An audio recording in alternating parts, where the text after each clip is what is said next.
দর্শক, দুর্গাপূজার সবশেষ প্রস্তুতির খবর জানাতে দেশের নানা প্রান্ত থেকে তথ্য নিয়ে অপেক্ষা করছেন আমাদের সহকর্মীরা। বগুড়া, রাজবাড়ী, দিনাজপুর এবং রাঙামাটি থেকে একে একে আমাদের সহকর্মীরা যুক্ত হবেন। শুরুতেই যেতে চাই বগুড়াতে, সেখান থেকে আমাদের সহকর্মী আব্দুল সালাম বাবু আমাদের সঙ্গে যোগ দিচ্ছেন। সালাম বাবু, একটু জানাবেন শারদীয় দুর্গোৎসবের শেষ মুহূর্তের প্রস্তুতি বগুড়ায় কেমন চলছে? বাবু শুনতে পাচ্ছেন নিশ্চয়ই? জানতে চাচ্ছিলাম বগুড়ার আমেজ কেমন? পূজা তো খুব কাছেই চলে আসলো, মানে কেমন দেখছেন শেষ মুহূর্তের প্রস্তুতি? বগুড়ার 681টি মন্দিরে শারদীয় দুর্গোৎসব অনুষ্ঠিত হবে।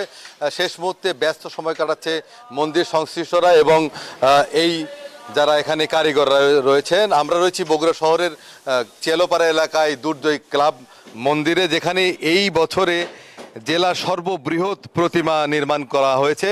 সেই প্রতিমায় তারা পূজা করবেন এবং সেই প্রতিমাতে এখন রং তুলির আঁচড় বসিয়ে দেওয়া হচ্ছে, কারিগররা কাজ করছেন। আমরা কথা বলবো বগুড়া পৌর পূজা উদযাপন পরিষদের সভাপতি পরিমল প্রসাদ রাজের সাথে। তিনি জানাবেন যে তাদের এই পূজার সার্বিক প্রস্তুতি বিষয়ে। বান্ডেল থাকলে প্রতি সেনমানিতে টাকা বাঁচবে। বিকাশ সেনমানি বান্ডেল কিনে জিতুন প্রতি লেনদেনে। ধন্যবাদ নিউজ 24-কে। আমি সর্বপ্রথম জানাই সবাইকে শারদীয় শুভেচ্ছা। আমাদের বগুড়া জেলাতে এবার 681টা পূজা হচ্ছে, বগুড়া সদরে 119টা পূজা হচ্ছে।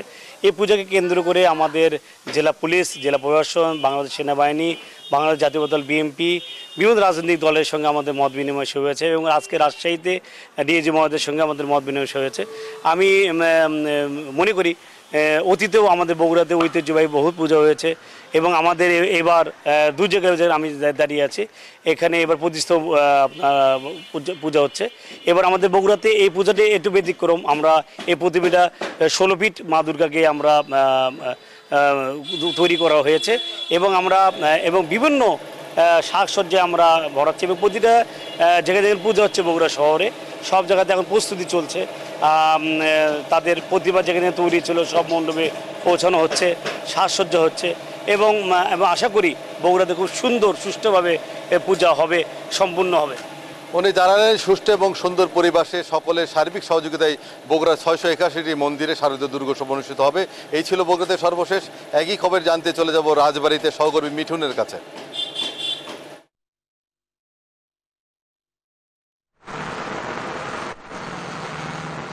ধন্যবাদ বাবু। আপনি বগুড়া থেকে যেমনটি জানাচ্ছিলেন, ইতিমধ্যে কিন্তু রাজবাড়ী জেলাতেও কিন্তু শারদীয় দুর্গা উৎসবের প্রায় প্রস্তুতি সম্পূর্ণ হয়ে গেছে। আমরা এই মুহূর্তে রয়েছি পাংশা পৌরসভার একটি মন্দিরে। এই মন্দিরে আমরা দেখতে পাচ্ছি যে প্রতিমা শিল্পীরা কিন্তু ইতিমধ্যেই প্রতিমার যে রূপ সেটি দিতে শুরু করেছে। তারা তাদের রং তুলির আঁচড় দিয়ে কিন্তু ইতিমধ্যেই প্রতিমার সৌন্দর্য তৈরি করছে। এই শুধু এই মন্দিরে না, এই জেলার প্রায় 440টি মণ্ডপে কিন্তু এবছর শারদীয় দুর্গা উৎসব পালন হবে। আর আমরা আইন শৃঙ্খলা রক্ষাকারী বাহিনীর সঙ্গেও কথা বলেছি, তারা আমাদেরকে জানিয়েছেন কিন্তু এই শারদীয় দুর্গা উৎসব উপলক্ষে কিন্তু তারা এবারের প্রস্তুতি 4 স্তরের নিরাপত্তা ব্যবস্থা গ্রহণ করেছে। তারা কিন্তু শুরু থেকে, অর্থাৎ এই প্রতিমা তৈরি যখন শুরু হয় ঠিক তখন থেকে কিন্তু পুলিশের কিন্তু তৎপরতা ছিল চোখে পড়ার মতো এবং তারা কিন্তু দীর্ঘ সময় ধরে কিন্তু এই প্রস্তুতি ইতিমধ্যে গ্রহণ করেছে। আমরা ইতিমধ্যেই দেখেছি আজকে 2 জন করে আনসার কিন্তু ইতিমধ্যেই প্রতিটা মন্দিরে আসতে শুরু করেছে। তারা, আমরা আনসারদের সঙ্গে কথা বলেছি, তারা আমাদেরকে জানিয়েছেন যে 24 থেকে 26 তারিখ পর্যন্ত কিন্তু এই 2 জন করে আনসার থাকবে এবং 26 তারিখের পরে কিন্তু এই শারদীয় দুর্গা উৎসব শেষ হওয়া পর্যন্ত কিন্তু 6 থেকে 8 জন করে কিন্তু এই আনসার মোতায়েন থাকবে প্রতিটি মন্দিরে। আমরা আরেকটি বিষয় যদি একটু জানিয়ে রাখি, এবছর কিন্তু রাজবাড়ী জেলাতে যে 440টি মন্দিরে পূজা হচ্ছে, প্রতিটি মন্দিরেই কিন্তু সিসি ক্যামেরার আওতায় আনা হয়েছে। প্রশাসনের পক্ষ থেকে কিন্তু প্রশাসন কিন্তু ইতিমধ্যেই কিন্তু সবাইকে নির্দেশনা দিয়ে দিয়েছে যে আসলে প্রতিটি মন্দিরেই কিন্তু সিসি ক্যামেরা রাখতে হবে, তাহলে কিন্তু যেসব দুষ্কৃতী তারা যাতে অপকর্ম সৃষ্টি করতে না পারে। আর আরেকটু বিষয় একটু জানিয়ে রাখি, আগামী 28 সেপ্টেম্বর অক্টোবরে যে পূজা শুরু হচ্ছে সেটি কিন্তু 5 দিন ব্যাপী এই পূজা শেষ হচ্ছে 2 তারিখে। আমরা সর্বশেষ যদি বলি যে এবছর কিন্তু রাজবাড়ী জেলায় শান্তিপূর্ণভাবে এতক্ষণ পর্যন্ত কিন্তু শারদীয় দুর্গা উৎসবের কার্যক্রম সুষ্ঠুভাবে সম্পন্ন হয়েছে। আমরা এই বিষয়ে আরো জানতে চলে যাব পলাশের কাছে। পলাশ,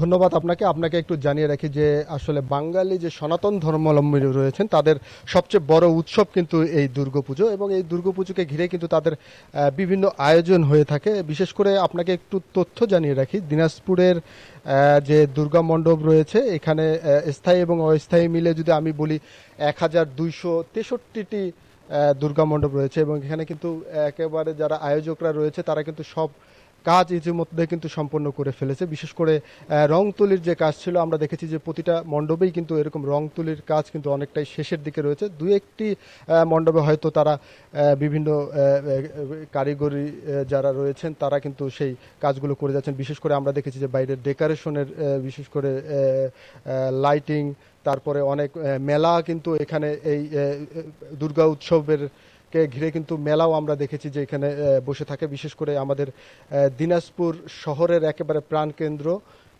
রায়সাব বাড়িতে এখানে কিন্তু মেলা আমরা দেখে থাকি। বড় বড় নাগরদোলা সহ বিভিন্ন রাইডস কিন্তু এখানে রয়েছে বাচ্চাদের জন্য। তারা কিন্তু এখানে এসে কিন্তু এখানে তারা বিনোদন, যারা প্রেমী রয়েছে শুধু সনাতন ধর্মাবলম্বী নয়, তারা কিন্তু এখানে ছুটে আসেন। এবং পাশাপাশি আমরা একটু বলতে চাই যে এখানকার যে নিরাপত্তা ব্যবস্থা, বিশেষ করে পুলিশ বিভাগের পক্ষ থেকে তারা কিন্তু কঠোর নিরাপত্তা ব্যবস্থা কিন্তু তারা নিয়েছেন, এবং তারা বলছেন যে প্রতিটি মণ্ডপে মণ্ডপে কিন্তু তারা একজন আনসার এবং পুলিশ কিন্তু মোতায়েন রেখেছেন যাতে বিশৃঙ্খলা যাতে না ঘটে, এবং সুন্দরভাবেই কিন্তু সুষ্ঠুভাবেই কিন্তু তা এই দুর্গা উৎসব যাতে পালিত হয় এবং সম্পন্ন করতে পারে সেই বিষয়ে কিন্তু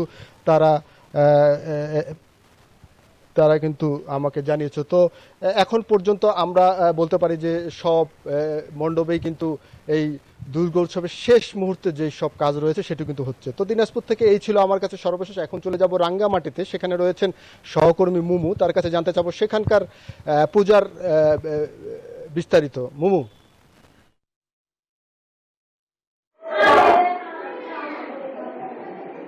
ধন্যবাদ পলাশ, আপনি যেমনটি জানাচ্ছিলেন আমি আছি এখন রাঙামাটির দুর্গা মাতৃ মন্দিরে। এটি একটি ঐতিহ্যবাহী মন্দির। সনাতন ধর্মাবলম্বীরা প্রতি বছর এই মন্দিরে আনুষ্ঠানিকভাবে শারদীয় দুর্গাপূজা উদযাপন করে থাকেন। মহালয়ার পর থেকেই দুর্গার সাজসজ্জার কাজ শুরু হয়েছে। এরই মধ্যে কিছু কিছু রংকরণের কাজও শেষ করেছে তারা। দুর্গা এবং প্রতিমা মূর্তিগুলোকে বিভিন্ন গহনায় তারা বিভিন্ন কারুকাজের মধ্য দিয়ে সাজানো হচ্ছে। রাঙামাটিতে এবারে 41টি পূজা মন্দিরে দুর্গাপূজা অনুষ্ঠিত হতে যাচ্ছে, যার কারণে ব্যাপক প্রস্তুতি গ্রহণ করা হয়েছে। একই সাথে প্রশাসনের পক্ষ থেকেও 4 স্তরের নিরাপত্তার ব্যবস্থা করা হয়েছে, যাতে সনাতন ধর্মাবলম্বীদের পাশাপাশি অন্যান্য ধর্মাবলম্বী যারা আছে তারাও যেন এই শারদীয় দুর্গাপূজা অনুষ্ঠানে আনন্দ উপভোগ করতে পারেন। একই সাথে দর্শনার্থীরাও যাতে এই দুর্গাপূজা উপভোগ করতে পারে সেই বিষয়েও কিন্তু ব্যাপক প্রস্তুতি গ্রহণ করা হয়েছে। রাঙামাটিতে 10 ভাষাভাষী 11টি ক্ষুদ্র ক্ষুদ্র নৃগোষ্ঠী আছে, যার কারণে এবারে ত্রিপুরা সম্প্রদায়ও এই দুর্গাপূজা উৎসব উদযাপন করবে। ত্রিপুরা পল্লীতেও আমরা দেখতে পেয়েছি দুর্গা প্রতিমা মূর্তিগুলো সাজানো হচ্ছে এবং এলাকা ভিত্তিক বিভিন্ন এলাকাগুলোকেও সাজসজ্জায় সজ্জিত করা হচ্ছে। তো রাঙামাটি থেকে এই ছিল আমার কাছে সর্বশেষ তথ্য। ফিরে যাচ্ছি স্টুডিওতে। কলি, অনেক ধন্যবাদ আপনাকে মুমু। একই সাথে বাকি সহকর্মীদেরকেও ধন্যবাদ।